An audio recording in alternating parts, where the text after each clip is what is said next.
Good morning, all of you. In rotational dynamics, now we are going to discuss about the two types of acceleration in circular motion. Circular motion means motion of any particle along the circumference of circle. When the particle moves along a circular path, at that time it may possesses two types of this acceleration.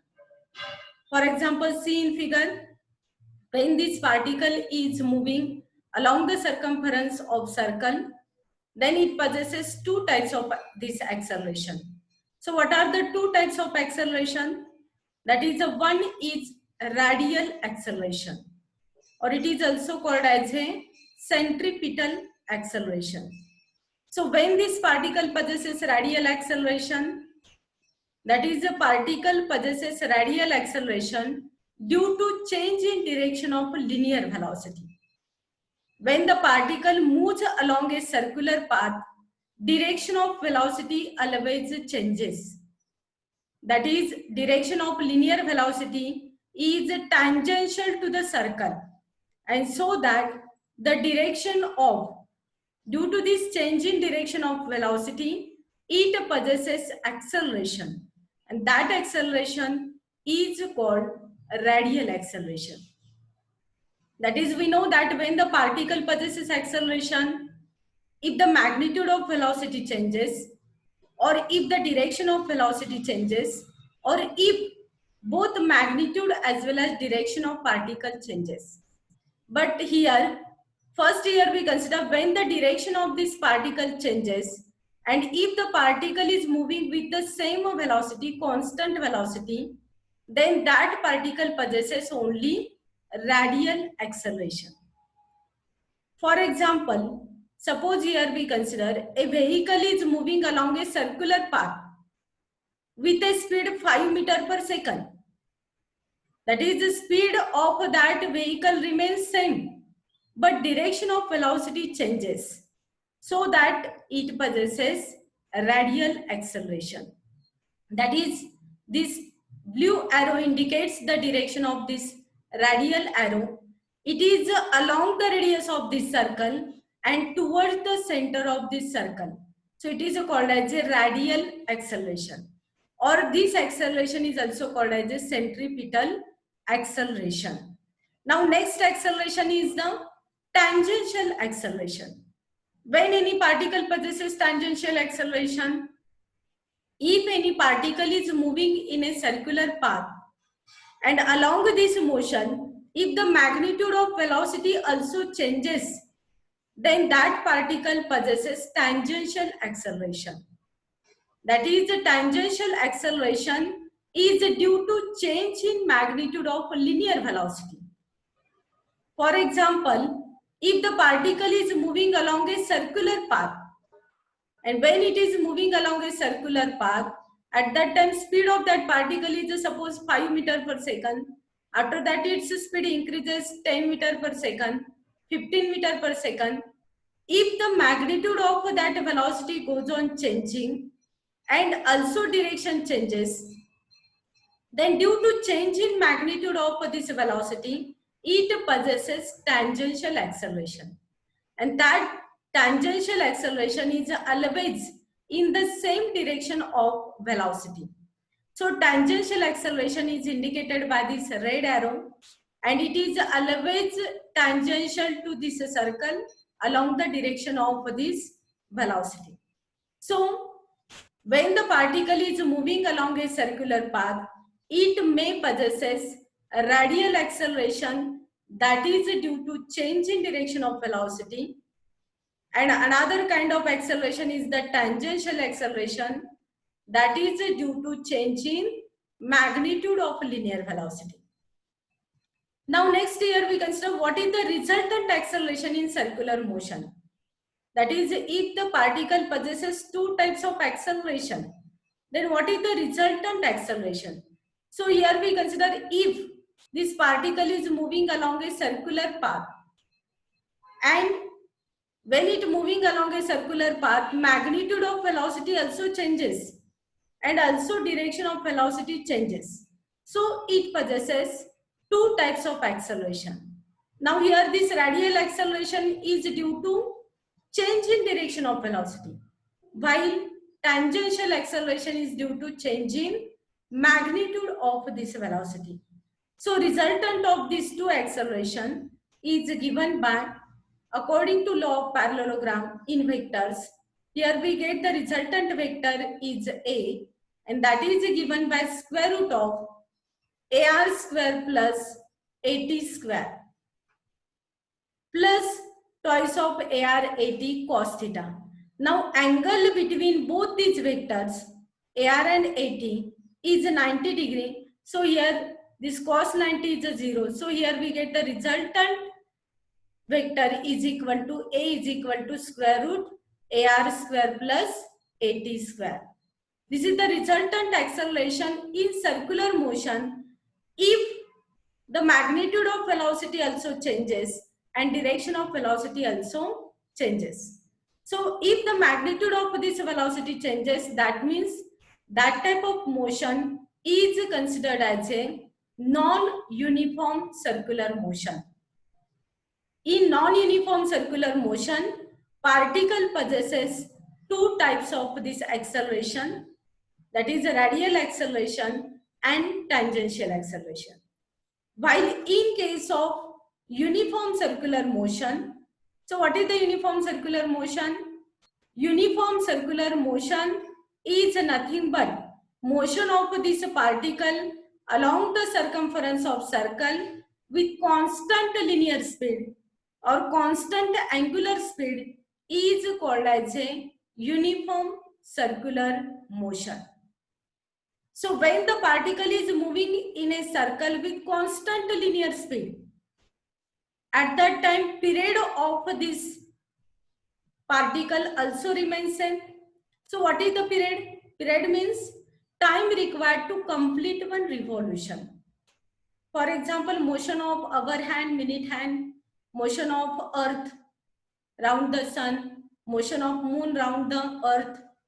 That is the period, time period of this revolution always remains same. So frequency also remains same. So which factor remains constant in uniform circular motion? That is, see this term, that is a linear speed, angular speed, period, frequency remains constant. Also, magnitude of linear, radial and centripetal acceleration remains a constant. That is a V remains constant. That means formula for this linear acceleration is a V square upon R. Or centripetal acceleration is R omega square. So V remains constant. Omega, that is the angular velocity, remains constant. So magnitude of this linear and centripetal acceleration always remains constant. Only the direction of this acceleration changes. Next here we consider which terms becomes equal to 0. So here see that in uniform circular motion, angular acceleration is always equal to 0. What is angular acceleration? Angular acceleration is nothing but rate of change of angular velocity. Angular acceleration is equal to change in angular velocity divided by time. Now in UCM, angular velocity remains same. So change in angular velocity is 0. So angular acceleration alpha is also equal to 0. Also tangential acceleration is 0 because tangential acceleration is given by A is equal to R alpha. So alpha is 0. So R into alpha is 0, that is tangential acceleration is also equal to 0. And remember that work done in uniform circular motion is also equal to 0. Kinetic energy remains constant, but work done in UCM always becomes equal to 0. Because work done is nothing but it is a scalar product of force into displacement. That is F dot S equal to Fs cos theta. So here angle between the centripetal force and displacement, that is theta is a 90 degree. So cos 90 is equal to 0. So work done is equal to 0. So work done is also equal to 0.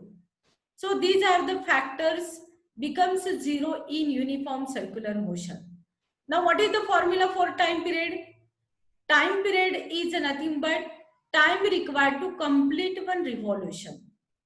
So T is equal to total distance covered divided by velocity.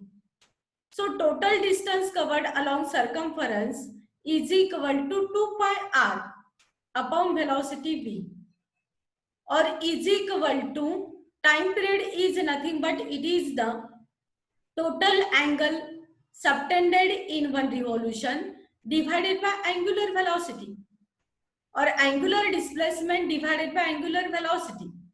So in one revolution, angular displacement is equal to 2 pi divided by angular velocity omega. Next, frequency. Frequency is nothing but number of revolutions completed per unit time is called as a frequency. So frequency is nothing but reciprocal of this time period. Because we know that in time period t, one revolution is completed. So in unit time, how many revolutions are completed? That is nothing but 1 upon t. So 1 upon t is nothing but it is the frequency. So we get the formula for frequency, that is nothing but the omega upon 2 pi. So this is about the uniform circular motion. In uniform circular motion, as magnitude of linear speed always remains constant, so it possesses only radial acceleration. That is due to change in direction of velocity. That is that radial acceleration or centripetal acceleration is always directed towards the center of a circle. And angle between this acceleration and velocity of this particle is 90 degree. So this is about the uniform circular motion. Now next, here we are going to discuss about the centripetal force and centrifugal force. So first here we consider the centripetal force. That is, as its name suggests, centripetal force. Centripetal means directed towards the center of this circle. So what is the centripetal force? That is, in uniform circular motion, the force which is necessary for this circular motion is called as a centripetal force. In UCM, the force which is directed toward the center and along the radius necessary for circular motion is called as a centripetal force. That is, we know that when the particle revolves in a circular manner, at that time it possesses centripetal acceleration or radial acceleration, and that radial acceleration is due to change in direction of this velocity. And that centripetal acceleration is given by this formula: A is equal to minus omega square r, or minus v square upon r, r0 cap. That is, here negative sign indicates that this acceleration is in the opposite direction of radius vector. That is, the direction of radius vector is away from this center. That is, the yellow arrow indicates the direction of this radius vector, while this centripetal acceleration is directed toward the center, indicated by this red arrow. So as the direction of velocity changes, it possesses radial or centripetal acceleration. Then we know that according to Newton's second law, force is nothing but mass into acceleration. So in the same direction of this acceleration, force is exerted. And so that this force is given by mass into acceleration, that is a minus m omega square r. So centripetal force is also directed toward the center along the radius. So it is called as a centripetal force. So what are the characteristics of this force? That is, this type of force is a real kind of force. That is, this force is a real force. So what are the real force? We know that the gravitational force, nuclear force, electromagnetic force, electrostatic force, these are nothing but these are the real forces. So real forces arises when there is an interaction between any two particles. So this kind of force is a real force because this kind of force is arises due to interaction between any two particles. For example, if the planets are revolving around the sun in a circular manner, for example, when the moon is revolving around the earth, when moon is revolving around the earth in circular manner, necessary centripetal force is provided by gravitational force of attraction between moon and earth. So this gravitational force provides the centripetal force. So that force is produced due to interaction between any two particles, that is moon and earth. So it is a real force. Another example, when the electrons are revolving around the nucleus in an atom, necessary centripetal force is provided by electrostatic force of attraction between positively charged nucleus and negatively charged electron. That is, in an atom, centripetal force is provided by electrostatic force of attraction. So this force is also produced due to interaction between any two particles. So this is the real force. It is the cause for the circular motion. That is, centripetal force is necessary for circular motion. Whenever any particle is moving in a circular path, centripetal force must be acting on it. And it always arises in inertial frame of reference. So this is about the centripetal force. These are the characteristics of this centripetal force, and it is always directed toward the center of circle along the radius. So what are the examples of this centripetal force? That is, these are the examples. That is, tension in the string tied to the object revolved in a circle, or gravitational force between earth and moon, or electrostatic force of attraction between electron and nucleus. That is, these are the some examples of this centripetal force. So centripetal force is necessary for circular motion. Now next here we discuss about the centrifugal force. So what is the centrifugal force?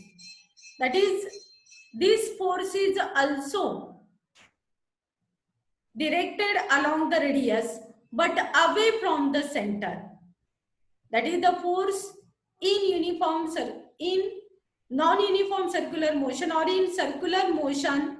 When the particle is moving along a circular path, the force exerted on this particle away from the center is called as a centrifugal force. So centrifugal force is given by this formula. That is, centrifugal force is equal to mass into acceleration. That is, here we take a plus sign because this plus sign indicates that is, a force is equal to m omega square r. Here we take plus sign because force is in the same direction as that of the radius vector. So here this red arrow indicates the direction of this centrifugal force. For example, here we consider whenever any vehicle is moving along a curved path. When the vehicle is moving along curved path, passengers within that vehicle experiences outward pull or pushed in outward direction. Why they pushed in outward direction without application of this force exerted on it? That is due to centrifugal force. That is, centrifugal force always arises in non-inertial frame of reference. That is, non-inertial frame of reference means where the Newton's laws are not obeyed. That is, where the frame of reference is accelerated In that frame of acceleration, centrifugal force arises. So centrifugal force is a pseudo force or it is a fictitious force. Why it is a pseudo force? Because without any application of force, force is exerted on any particle. For example, you know that in merry-go-round, when the children are sitting in merry-go-round, they experiences outward pull. That is due to centrifugal force. So what are the characteristics of this centrifugal force? That is, the centrifugal force is a pseudo force. It is along the radius but away from the center, and it is the effect of the circular motion, and it always arises in non-inertial frame of reference. So what are the examples of this centrifugal force? That is the outward push experienced by passengers when vehicle moves along a curved path. A coin placed on gramophone disc moves away when speed increases, and the suspended particles in liquid are pushed and separated by centrifuge machine. That is, these are the some examples of this centrifugal force. So, what is the centripetal force? What is the centrifugal force? And characteristic and example we have discussed here. Now, in next lecture, we are discussed about the banking of road. So let us stop here. Thank you.